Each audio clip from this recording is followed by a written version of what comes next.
एक दर्दनाक train accident हुआ और मुझे लगता है कि पूरा देश जो है इस समय शोक में है।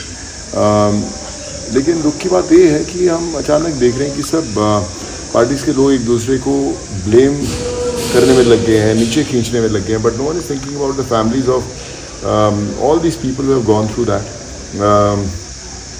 Very sad. आई थिंक सब लोग, हम लोग ट्वीट करते हैं, शोक दिखाते हैं, फिर अपनी ज़िंदगी में बिज़ी हो जाते हैं। But what about all those people जो अपने घर से निकले थे रोटी कमाने के लिए? कोई चेन्नई जा रहा था, कोई मजदूर बिहार का, अलग अलग फैमिलीज़ के छोटे छोटे परिवारों के लोग, जो पूरे परिवार ख़त्म हो गए। मुझे नहीं लगता कि वापस से कभी वो खड़े हो पाएंगे।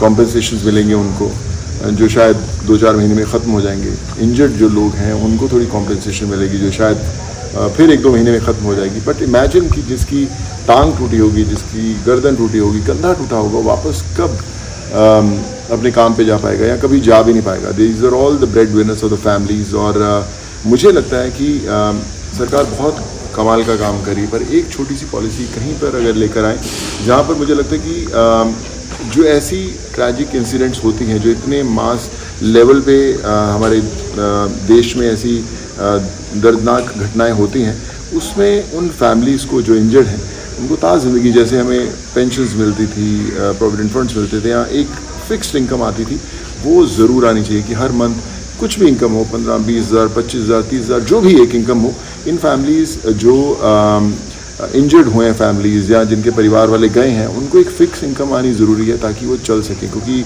जो भी हम थोड़ी बहुत कॉम्पनसेशन देंगे वो ज़्यादा देर तक टिकने वाली नहीं है, और कोई भी कॉम्पनसेशन फैमिली का जो लॉस हुआ है उसको कभी पूरा नहीं कर पाएगी। तो आई वुड रिक्वेस्ट हाथ जोड़ के सब लोगों से कि आप मिलकर कुछ ना कुछ ज़रूर करें। जो स्टेट गवर्नमेंट्स हैं, जो सेंट्रल गवर्नमेंट्स हैं, बहुत कमाल का काम कर रही हैं, but together I think they should form certain kind of policies जो आगे तक एक एग्जांपल सेट कर पाएँ। और ख़ासकर उड़ीसा की जो इतनी बड़ी इंसिडेंट है उसमें हम लोग सब मिलकर साथ में खड़े हो पाएँ। आई थिंक सिर्फ सोशल मीडिया पे दुख दिखाने से कुछ नहीं होगा।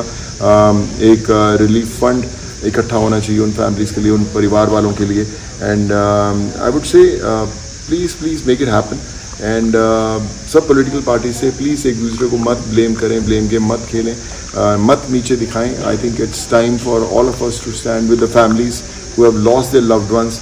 और मुझे नहीं लगता कि कभी वो ज़िंदगी नॉर्मल उनकी हो पाएगी। हम लोग शायद, जैसे मैंने बोला, कि हम लोग व्यस्त हो जाएंगे अपनी ज़िंदगी में, but it's very important to stand with them and show our support to them. So guys, please come together and let's try to do whatever best we can.